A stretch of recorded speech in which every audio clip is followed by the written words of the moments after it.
For centuries, the witch lived alone in the dark woods, protecting the trees and wildlife from men in the name of Mother Earth.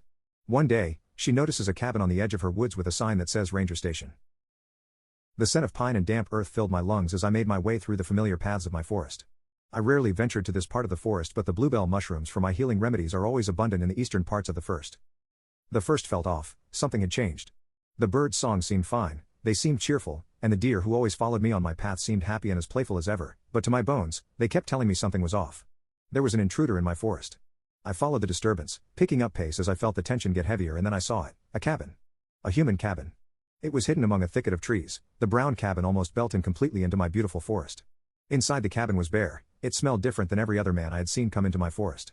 The usual smell of despair, anger and ill intent that followed humans wasn't there, the cabin smelled wild. It smelled of honey and of the trees, I could smell happiness within, the fireplace wasn't lit but the cabin still seemed warm even in the middle of winter. I got lost in my thoughts, walking around the cabin I was in a daze, then suddenly I heard the door open and with a snap of my fingers I melted into the shadows of the cabin. In came a man, with an injured fawn in his arms, anger bellowed inside of me. How dare this man hurt a creature in my domain? I steadied myself, ready to cast this foul being back into this own land when suddenly his voice stopped me.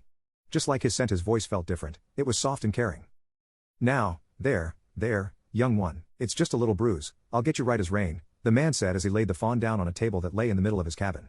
He was younger than I expected, perhaps in his early 20s, with a thick beard that reminded me of the moss that grew on the riverbanks of my forest. The man took out a weird device on from his backside and spoke into it. Jenny, this is Ethan, injured fawn at the cabin, copy.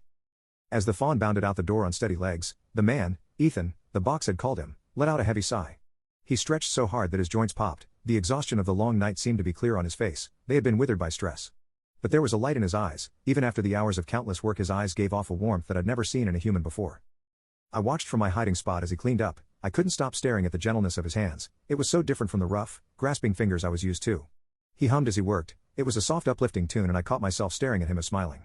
For a moment, I almost forgot myself, I almost stepped out of the shadows to ask him about his magic, to ask this handsome creature that he was.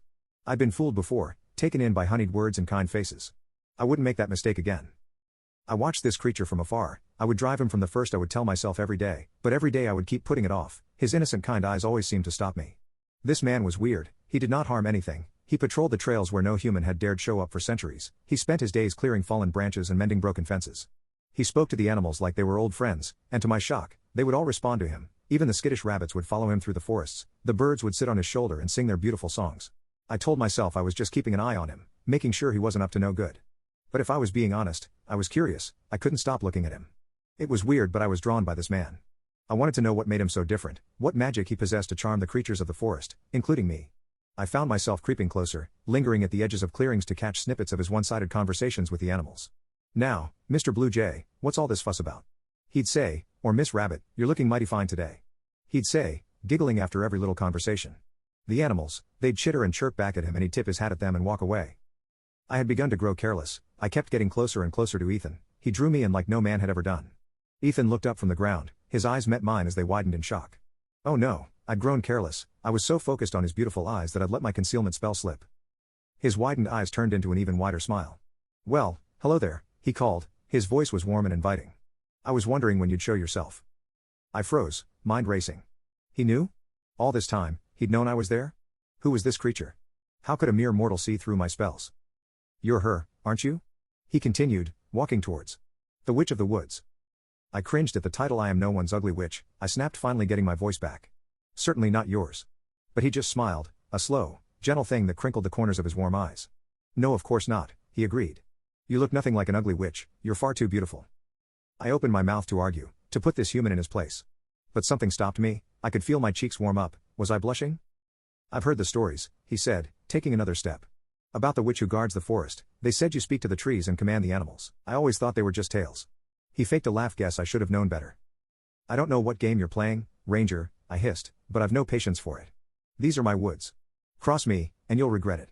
I tried to sound as strong as I could, but I could barely stand, seeing the Ranger this close to me had turned my legs weak. It was a struggle to even stand up when Ethan's emerald green eyes were staring right at me. All the men I had met through the centuries, they had all been smitten by my looks. They had all fallen in love with me until I opened my mouth and ruined their little vision of the sweet, innocent girl of the woods, but Ethan, he was different yet again. I'm not here to cross you, he said softly. I'm here to help. These woods, they're important. They need protecting. I think we could do that better together than apart.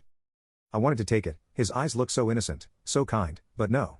Leave human, never come back or you shall face my wrath, I shouted, conjuring up all the magic I could to scare Ethan, but he just looked hurt. Oh but, before he could finish I vanished back into my cave. I had expected Ethan to leave that day, maybe to bring more humans into the woods to hunt me like they had so long ago, but no. He still stayed, he was still the kind soul that would talk to the rabbits and draw the wildflowers in his little sketchbook, and I was the little witch who would spend all of her time looking at this human from afar.